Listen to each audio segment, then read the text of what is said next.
Hello mga ma'am sir, for today's fruit cocktail voice over flower video. As you can see na ay pansit sa lamesa og nakaprepara ng daan ang mga plato og kanon. Sayo dai ko kayo na human og digamo para sa amo ang panihapon. Ang oras karon 5:22 PM. Na dali na tana manihapon na. Sige na dali. Naa pa day ko nakaandam dinhi ang lemon o lami kini siya isagol sa pansit ang iyahang duga.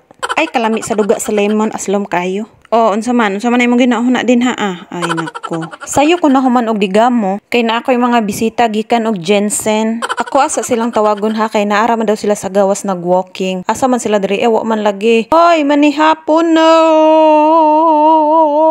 Manihapon. Jen, Casey, asa naman mo mga anak ko? Familiar ninyo nang alinya kisa man daw nag-ingon anak sa makatubag tigianta mo og pansit with lemon pa. Nisulod na lang ko og balik no nya nitilaw ko sa ko ang pansit bihon. Curious lang ko og unsay lasa, lami man day siya, lasa siyang bihon. Perfect siya pagkaluto ay kay gahi pa ang bihon.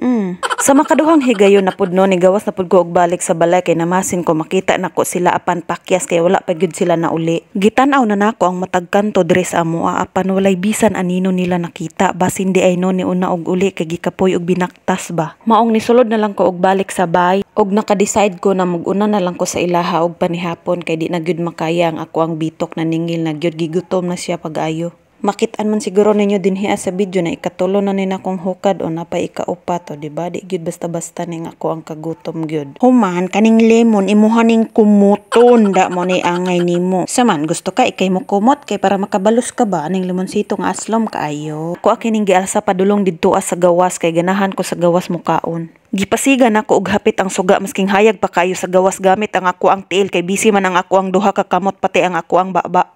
Tanawa hayag pa kaino pero ang suga wala ni siga kay namali og pindot ang ako ang tiil. Baliko nato ni dili nato ni lungan ning sugaan ni og dili ni makatunong ning ako ang tiil og pagpasiga dungol ning tiila ni suguon. Bidaw check na to ni siga na okay na so mulingkod na ta diring dapitan no kay sugda na nako nga ako ang pagsisyon sa paghabhab. Lugare og plastare ingon na nion paghabhab. Okay ra? Okay ra. Paspasan ko ni og tulon dili lang nako usapon no kay para iniglibang dili ni maguba lutoon nako og balik.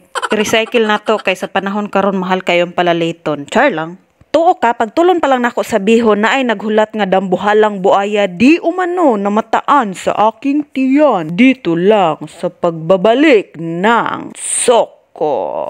The scene of crime. Duha ka suspek wala nahadlok ning lili pagyod.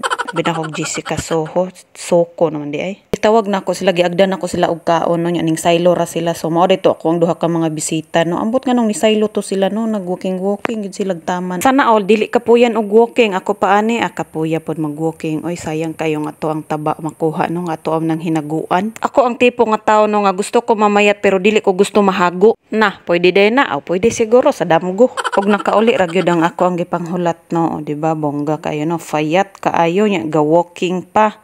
Kini di ay no, ako din yung mga igaagaw ni sila from Jensen, o diba? So, umo ni siya si Casey, no? Gikuridas na ko to siya ganina. Pero kani jud akong igaagaw si Jen. Kana si Jen, igaagaw niya si Casey. Siya jud ang igaagaw, no? So, son to be igaagaw na lang po na ko to si Casey. Kay murag naam to siya gibirig-birigan. Ay, dili day, gibirig-birigan mo to siya sa kuang pag-umangkon day. So, correction, pag-umangkon son to be, no? Hay, pagpuyo mo, taro mag-eskwela.